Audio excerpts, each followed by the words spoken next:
And welcome back. Now, past World Cup winners Germany and Norway opened their accounts at the 2019 FIFA Women's World Cup in France, but with victories. But David and South Africa lost their opening game. Simon Preston has the details. Primetime Sports FIFA Women's World Cup report. History was made on day 2 as Jamaicans Princess Brown and Stephanie Daly Singh officiated as assistant referees in the Germany versus China encounter. This was the first time that 2 Jamaicans were officials in a match at a FIFA Women's World Cup.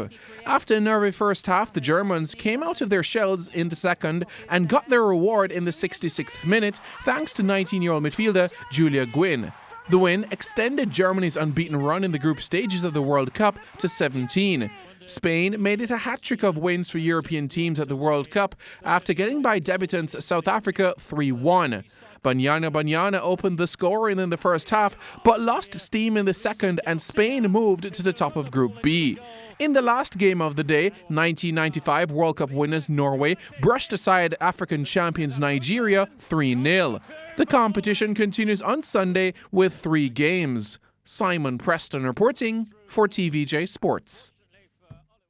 Now, history will be made on Sunday when Jamaica's national senior women's team, the Reggae Girls, make their debut at the FIFA World Cup in France. The Jamaicans, who are drawn in Group C, will face Brazil in their opening game on Sunday in Grenoble, from where Karen Madden reports. The euphoria of October 2018 has now given way to the anticipation of June 2019. Jamaica's Reggae Girls up against the Samba Girls of Brazil, right here inside the Stade des Alpes. It's been steadily building towards this moment when Jamaica's women take to the global stage.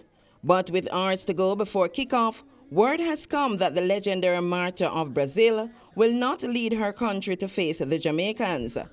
Arguably the biggest star in women's football, Marta will miss her team's opener as a result of an injured left thigh, which she picked up in May.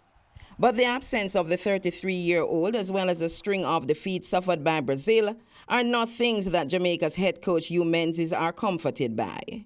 We still think, Brazil is a quality team. They have a lot of depth, a lot of culture, football culture, so we don't expect anything to really phase off their game plan. Obviously, Martha is an unbelievable player. But this is football, things can happen. And Jamaica's captain, Konya Plummer, is anxious to lead her team onto the field of play. At 21 years old, Plummer is one of the youngest to lead a team at the FIFA showpiece, but for the St. Mary native, age is inconsequential. The journey coming here, it's been a long and hard road. We are faced with a lot of adversities. However, that's what makes us stronger and it's getting us ready. And we are motivated a lot by everything that we have been through to this journey. So we're really looking forward for a good match. Jamaica will face the Brazilians at 8:30 Sunday morning, Jamaica time. Reporting from the FIFA Women's World Cup in France, Karen Madden for TVJ Sports. Women's World Cup report.